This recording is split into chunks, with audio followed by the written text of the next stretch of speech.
The Joe Rogan Experience. This whole Jimmy Kimmel situation that is happening right now. Yeah, wild. Very wild. Okay, first of all, the FCC is you have to have a license to broadcast, which is kind of crazy when you think about what that means now. Because, like, what does it mean? It used to mean that you used to have a license to broadcast because you were going to influence so many people. They had to make sure that you were on the up and up, right? So they had to make sure that you didn't swear. So if you had a license and you were on CBS or NBC or ABC, you could not swear, right? That was the rule. And then on came cable. And somehow or another, cable changed the game. Is a different thing, right? Because cable, you just you have to pay for it, I guess, so it's different. And so then some of the channels you don't have to pay for. It used to be the only ones that swore were like HBO, where you had to pay for. And then all of a sudden it became kind of any of them because they realized, like, hey, we don't, like FX, we can swear, guys. Like, we only don't swear because we want to think of ourselves as TV. Right. But HBO was like, you know, with The Sopranos, with HBO comedy specials, in the beginning, that was a big one. You could just swear. Movies, you didn't have to bleep anything out, just wild. And so these, what you're dealing with even, like, first of all, I definitely don't think that the government should be involved ever in dictating what a comedian can or cannot say in a monologue. That's fucking crazy. It's crazy. Now, if the problem is the companies, if they're being pressured by the government, so if that's real, and if people on the right are like, yeah, go get them, oh my God, you're crazy. You're crazy for supporting this. Because this will be used on you. You don't think that the fucking globalist lizard people who run the world are sitting here going, great, what do we got, 3 years? We'll wait this out. We'll wait this out. Yeah. Let them say the government should be involved in censoring people's speech. Yeah. Let them support that. Let these fucking dumbasses, because Jimmy Kimmel's a leftist, let these dumbasses think it's a good idea and we should celebrate. That's the most toxic shit I keep seeing online when people are like, yeah, shut him down. So going back to this Jimmy Kimmel thing, there's a lot going on with this. Do you know him, by the way, or yes. no? He's a good guy. Jimmy's a good guy. He's a smart guy. He's a funny guy. He was always very funny on when you know, he did that fucking Windy City Heat thing. I love that. It's such a good movie. I think he tried to distance himself from that. Oh, big time. Like very, very, very successful because it's a 25-year prank. What's his name? Perry Farrell? Yeah. No, let's not mention him. Okay. Because I know. Let's just have people go find it when he City Heat.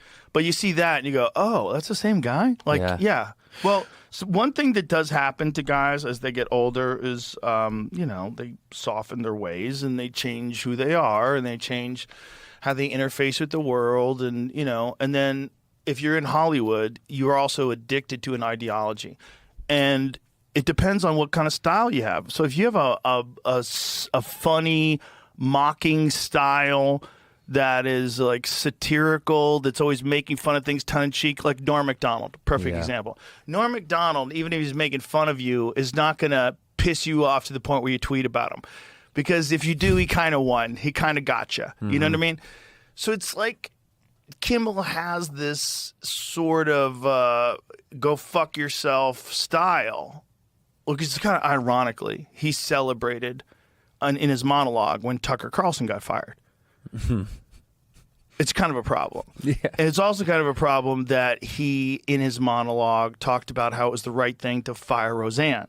Yeah, I remember that. A little bit of a problem. Yeah. A little bit of a problem.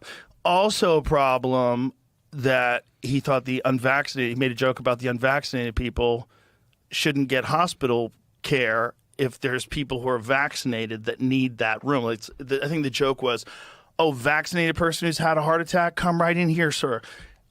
Unvaxxed person who gobbled horse goo, rest in peace, Wheezy. Like, that was the joke. Like, I'm unvaccinated. And I was like, that's kind of a fucked up joke, but I'm not mad at him. No, it's a joke. It's just a joke. It's a joke. But it's like, those things weren't a problem. But there's one thing where he said it was a low point. What did he say? I want to be real clear. Let's like pull up his actual quote, because what he said was not bad. It wasn't accurate though, but it wasn't bad. He was just trying to set up this joke of Trump which was good. It was a great show. It was very funny. But the setup was a little wonky. I do remember listening to it. But it was also it's the problem with doing it that way on Monday is that by Sunday night, they already knew that this guy, his family had been saying that, again, I don't even know if he really did it. But this person who they're talking about, the plant, this person who they're talking about, whether or not he did it or didn't do it, well, the FBI is now investigating deeply and further. By the way, yeah, we'll find out. So Kash Patel did say that, whatever that means. Yeah, that was it's a weird phrasing when he goes. They're trying to pin it as anybody but them. Yeah, asserting that he was a MAGA. Well, this is the thing. In the beginning, people thought he was. So the first reports were that he was a hardcore right-wing guy. That he was a registered Republican, which he may or may not be. Sometimes people go back and forth, you know. And then the other thing was that he was a groiper. So he was a Nick Fuentes fan. That was some other stuff that was going around. What's groiper? We'll get into that in a bit. Okay. Hold, please. Yeah. Then it came out that, no, his father is a law enforcement guy? I don't think that's true. That's not true? I think that's what that was part of the story, but I think later found out that wasn't right. true also. So what's true? Some family members, by Sunday, the Utah governor was saying that family members were reporting that this young man had been wrapped up in some very hardcore leftist ideology. So this had already been released on Sunday.